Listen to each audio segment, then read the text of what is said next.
Le silence qui s'abattit sur le restaurant le plus exclusif de Manhattan, tenu par Kingsley, était si dense qu'il semblait avoir un poids. Les conversations s'arrêtèrent. Les couverts restèrent suspendus en l'air et des dizaines de regards se fixèrent sur le petit espace entre les tables.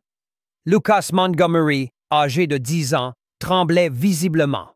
Ses jambes, emprisonnées dans des attelles métalliques, vacillaient alors qu'il tendait la main vers Diana Johnson, la seule serveuse noire du restaurant.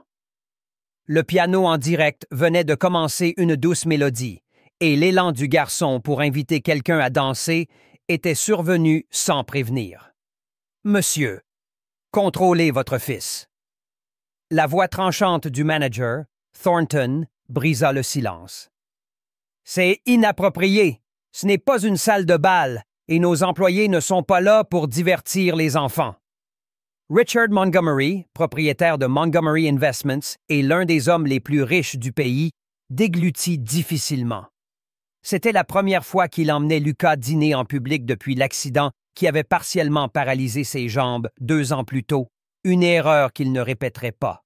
« Lucas, assieds-toi. » L'ordre fut donné à voix basse, mais ferme.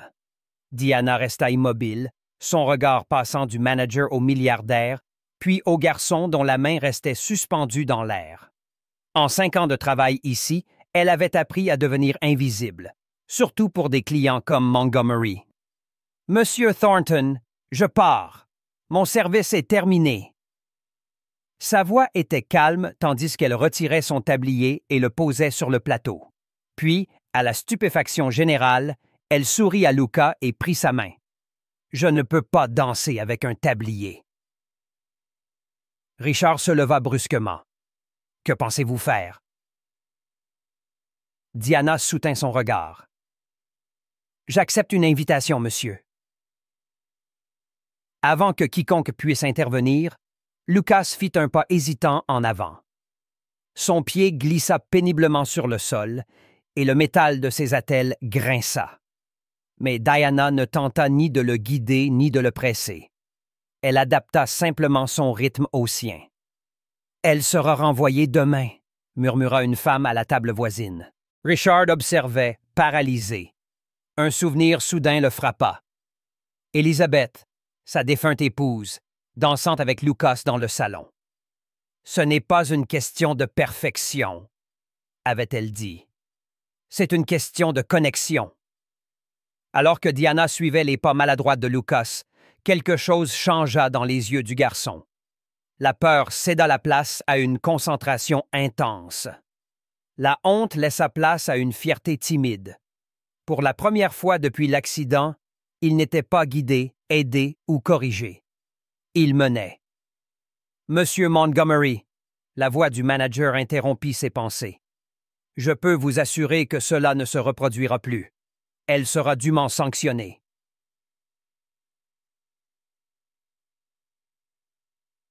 Richard ne répondit pas. Tout le restaurant semblait attendre sa réaction. Après tout, un homme de son pouvoir pouvait mettre fin à n'importe quelle carrière d'un seul mot. Les employés s'arrêtèrent. Les autres clients observaient avec une curiosité morbide. Mais le sourire de Lucas était le seul son qui résonnait dans son esprit. Diana ramena le garçon à la table après 3 pas de danse. « Merci de m'avoir invité, » dit-elle formellement, comme si elle s'adressait à un adulte. « Ce fut un honneur. » Et soin.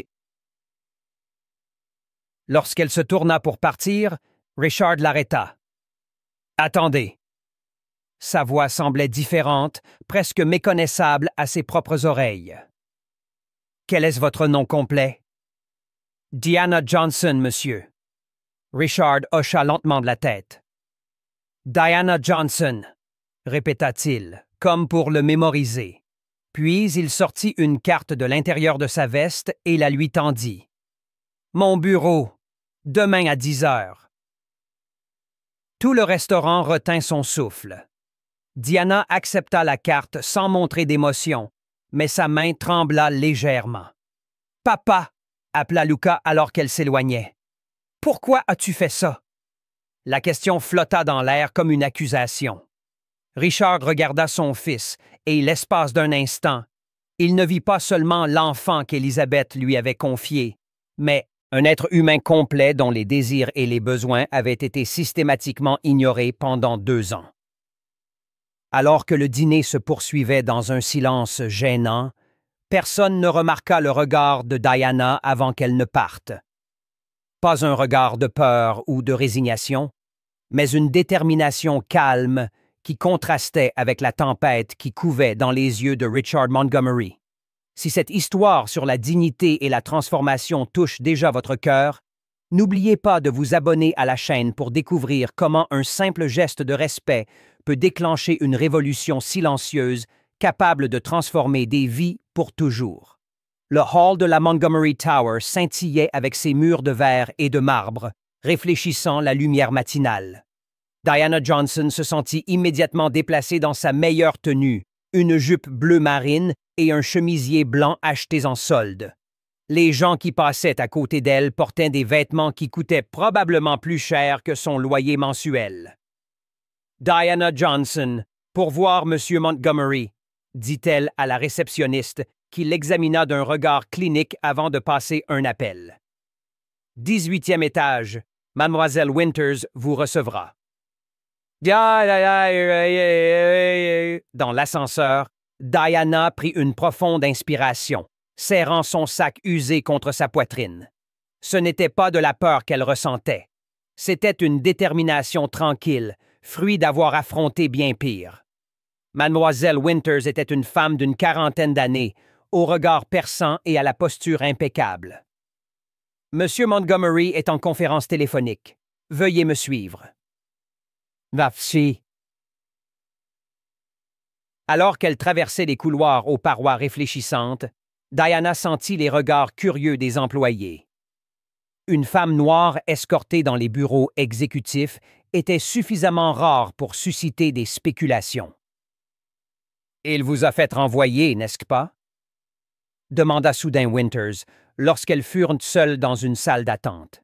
« Ça arrive. Les clients puissants appellent, et des gens comme vous perdent leur emploi. »« Des gens comme moi. Vous voulez dire quoi? » demanda Diana. Winters ajusta ses lunettes. « Les employés qui ne savent pas rester à leur place. » Diana sourit, sans amusement. « Et où est-ce exactement? » Avant que Winters ne puisse répondre, son téléphone sonna. « Il va vous recevoir maintenant. » Le bureau de Richard Montgomery occupait la moitié de l'étage. À travers les fenêtres du sol au plafond, Manhattan ressemblait à un terrain de jeu lointain.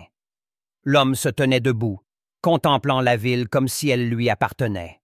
« Monsieur Montgomery », salua Diana formellement. Richard se tourna, son visage un masque de contrôle étudié. « Mademoiselle Johnson, merci d'être venue. » Il désigna une chaise. « Je vous en prie. » Le silence qui suivit était calculé, une tactique que Diana reconnut immédiatement. Le genre de silence conçu pour pousser les gens nerveux à trop parler, à s'incriminer eux-mêmes. « Avez-vous une formation? » demanda enfin Richard. « Pardon? »« Éducation, université. » Diana garda un regard stable. Licence en développement de l'enfant à NYU. Maîtrise inachevée en éducation spécialisée.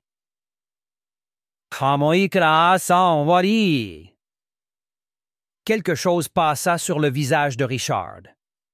De la surprise, peut-être. Et vous travaillez comme serveuse.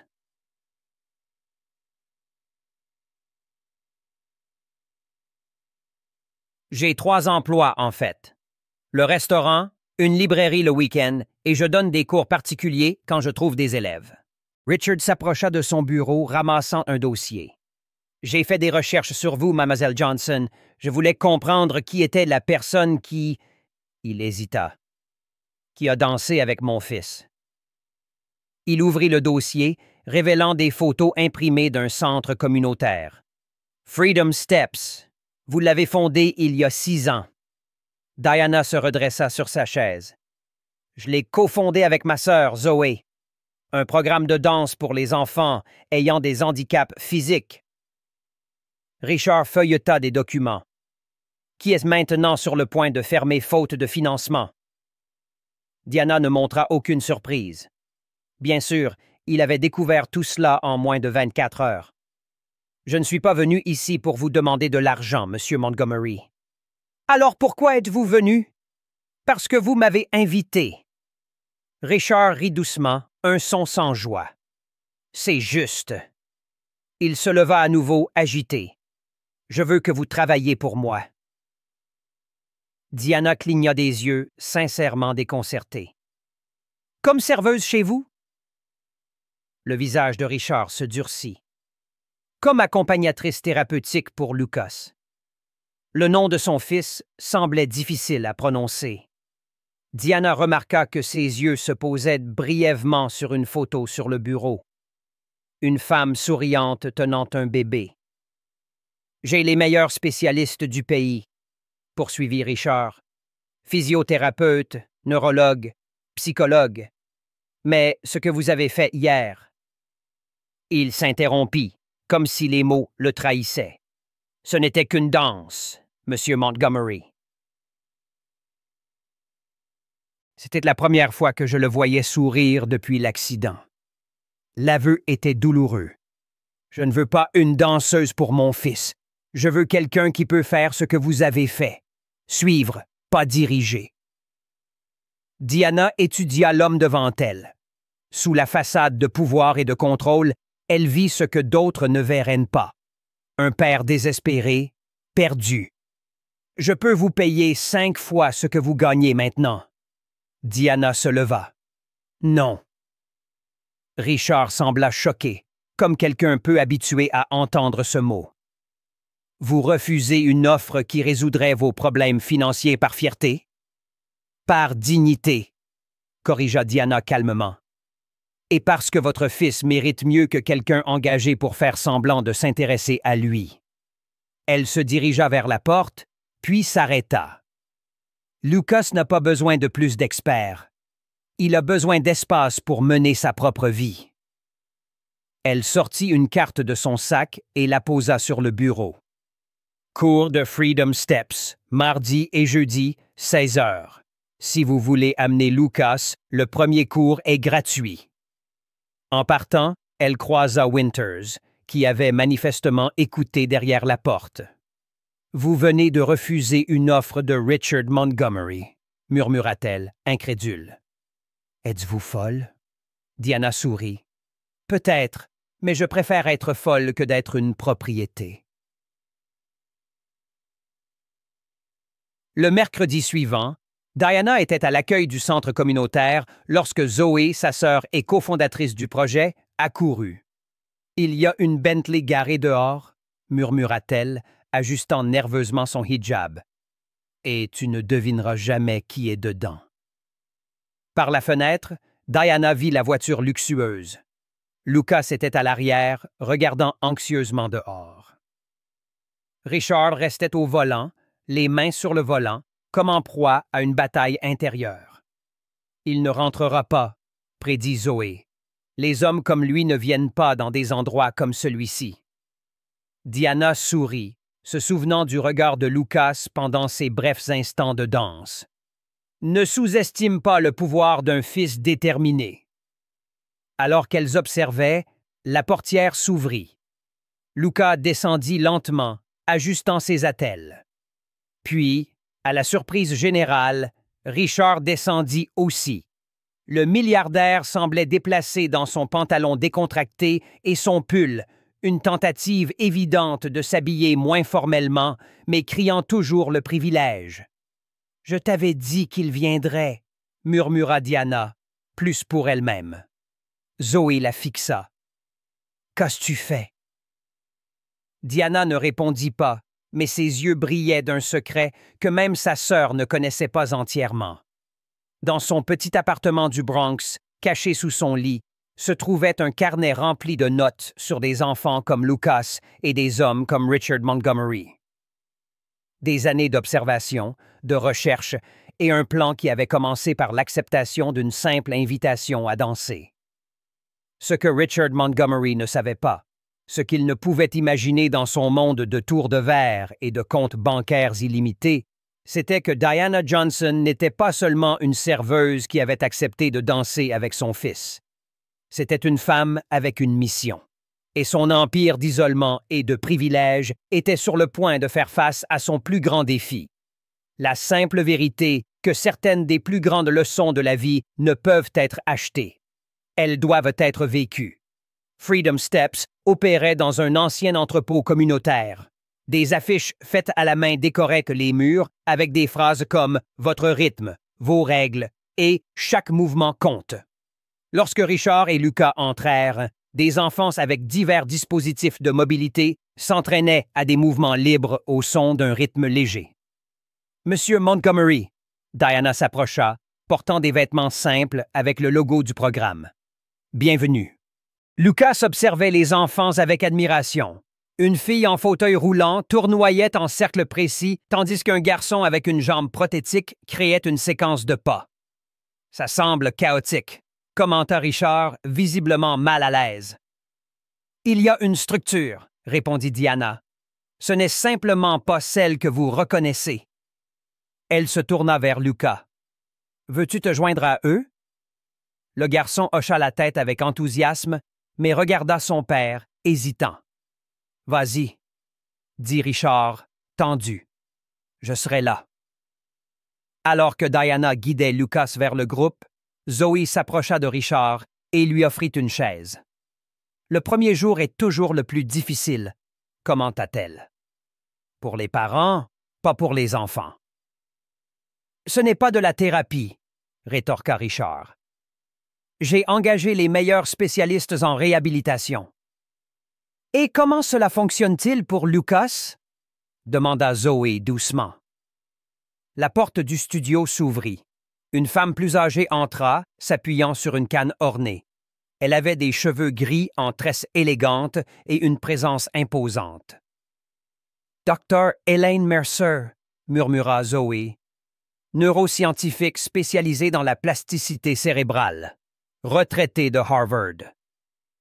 La femme salua plusieurs enfants avant de remarquer Richard. « Monsieur Montgomery, vous avez rejeté ma proposition de recherche 3 fois au cours des 2 dernières années. » Dr. Mercer, je ne m'attendais pas à vous voir ici. Je supervise le programme de recherche, expliqua-t-elle. Nous étudions comment des approches non directrices du mouvement affectent la reconfiguration neuronale chez les enfants ayant des défis moteurs. De la recherche, fronça Richard. Je pensais que c'était juste un cours de danse communautaire. Diana revint, laissant Lucas explorer des mouvements avec un autre enfant. Freedom Steps est un programme pilote de réhabilitation motrice basé sur la théorie de l'autonomie du mouvement, expliqua-t-elle. Nous intégrons la danse adaptée aux principes neuroscientifiques. Pourquoi travaillez-vous comme serveuse si vous dirigez un programme de recherche? Parce que nous n'avons pas encore de financement adéquat et parce que des gens comme vous nous ont rejetés 3 fois. La pièce du puzzle se mit en place. Vous étiez l'assistante du Dr. Mercer sur les propositions. Co-auteur, corrigea le Dr. Mercer. Diana a une maîtrise inachevée parce qu'elle a dû quitter l'université pour s'occuper de sa sœur, mais son travail théorique est révolutionnaire. Baby! Vous saviez qui j'étais au restaurant, conclut Richard. Dès l'instant où vous êtes entré, confirma Diana. Et quand Lucas s'est levé pour danser, j'ai reconnu l'opportunité de montrer, pas de dire. Était-ce orchestré, la danse? Absolument pas. Lucas a choisi de se lever. J'ai choisi de suivre. Un groupe de reporters entra dans le studio.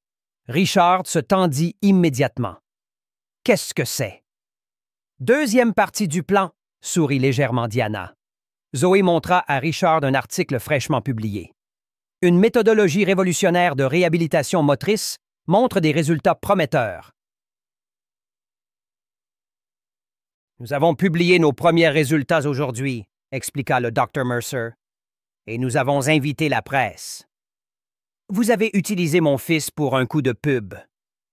La voix de Richard était glaciale.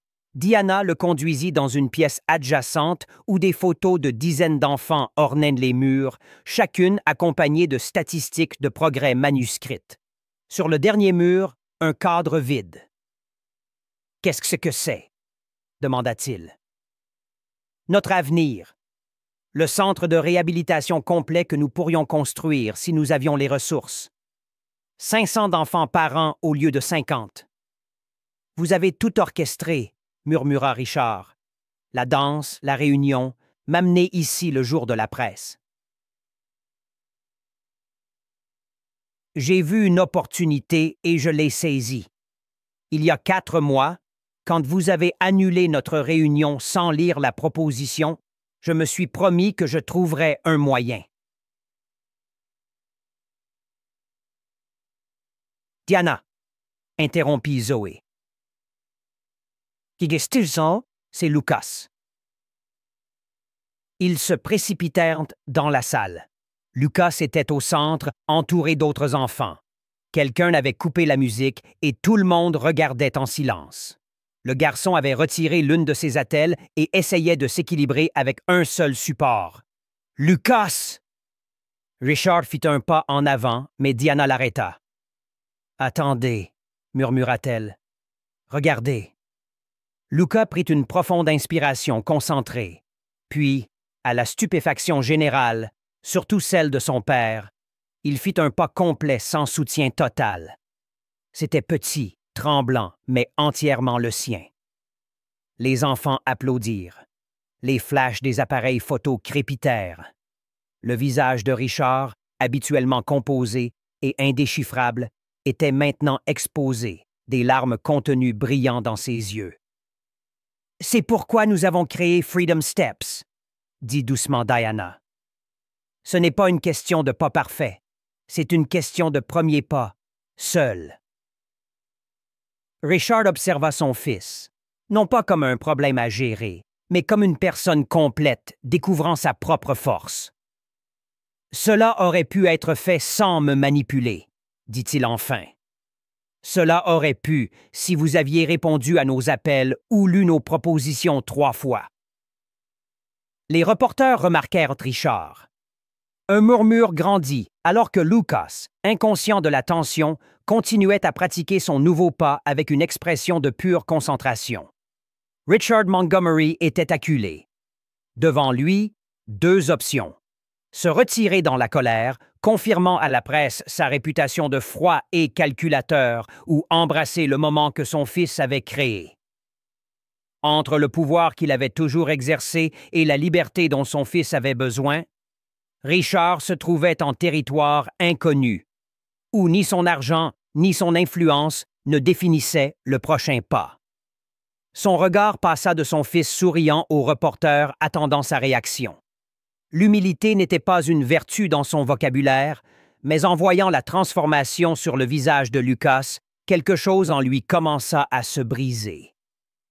L'orchestre de pouvoir et de privilèges auquel il était habitué jouait maintenant une mélodie différente et il devait décider. Continuerait-il à diriger ou apprendrait-il à suivre? Richard Montgomery fit face au reporter attendant sa réaction.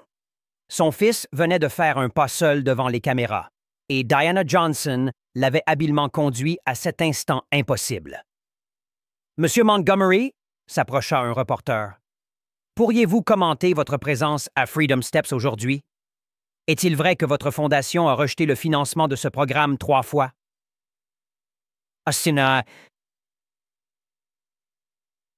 Richard jeta un coup d'œil à Lucas, qui pratiquait toujours son nouveau pas, inconscient de la tension politique. Puis, à la surprise générale, surtout celle de Diana, il sourit. « Savez-vous ce qui est le plus difficile pour quelqu'un dans ma position? » Richard s'adressa au reporter, mais parla assez fort pour que tout le monde entende. « Admettre quand nous avons tort. » Un silence stupéfait emplit la pièce.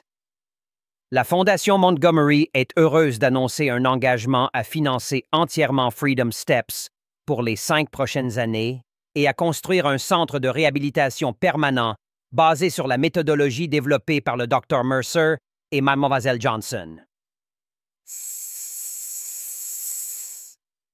Les flashs des caméras explosèrent. Zoé laissa échapper un cri de surprise. « À une condition, ajouta-t-il, voyant Diana se tendre, que Mademoiselle Johnson conserve une autonomie complète sur le programme et sa méthodologie. Pas d'interférence corporative. » 3 mois plus tard, des bulldozers déblayaient le terrain pour le nouveau centre de réhabilitation Freedom Steps. Le projet n'était pas le plus luxueux jamais financé par la Fondation Montgomery, mais il était le plus innovant, chaque espace conçu avec les contributions directes des enfants et de leurs familles. Diana supervisait souvent la construction, mais jamais seule. Lucas apparaissait régulièrement, parfois accompagné d'autres enfants.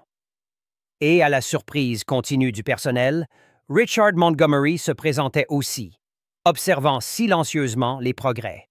« Je n'aurais jamais pensé que vous viendriez vraiment aux réunions du conseil », commenta Diana un après-midi alors qu'ils examinaient les plans. « Je n'aurais jamais pensé devoir étudier la neuroplasticité à 50 ans, » répondit Richard, frottant ses yeux fatigués. Devant lui se trouvait un article scientifique marqué de post-it. « Mais nous y sommes. » Diana observa l'homme avec curiosité. « Est-ce une partie de votre pénitence publique ou vous souciez-vous vraiment? » Lucas a demandé à retirer sa 2e attelle la semaine dernière. « Je sais, il me l'a dit. » Son précédent physiothérapeute disait que ce serait impossible avant au moins 2 ans. Diana sourit. « Mais vous l'avez licenciée, souvenez-vous, parce que je vous ai dit qu'elle avait tort. » Elle avait tort. Diana désigna une photo de Lucas s'équilibrant avec une seule béquille. Il progresse plus vite que toutes les prédictions médicales traditionnelles. « Pourquoi n'avez-vous jamais accepté mes excuses? » demanda soudain Richard. « Parce que vous ne vous êtes jamais excusé. Vous avez redirigé des ressources, changé des politiques, financé notre programme. Ce ne sont pas des excuses, c'est une compensation. » « Dointe ça, ouais, c'est ça. » Richard hocha lentement la tête. « Juste, encore une fois. » Lors de la cérémonie d'ouverture 6 mois plus tard, le contraste avec cette soirée au restaurant ne pouvait être plus grand.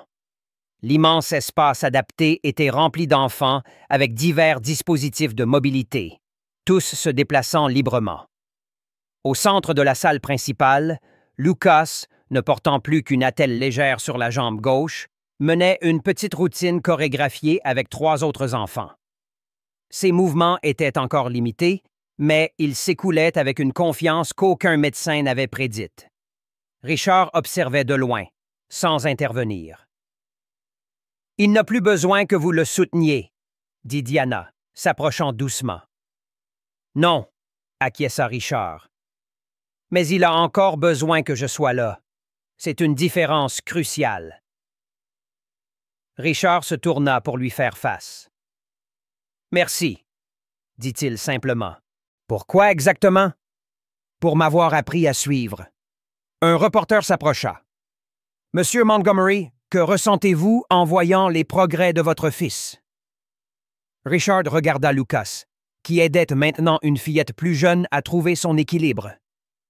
Fier, pas de ce qu'il a surmonté, mais de ce qu'il a créé pour les autres. Et quelle est la plus grande leçon que vous avez apprise dans ce voyage?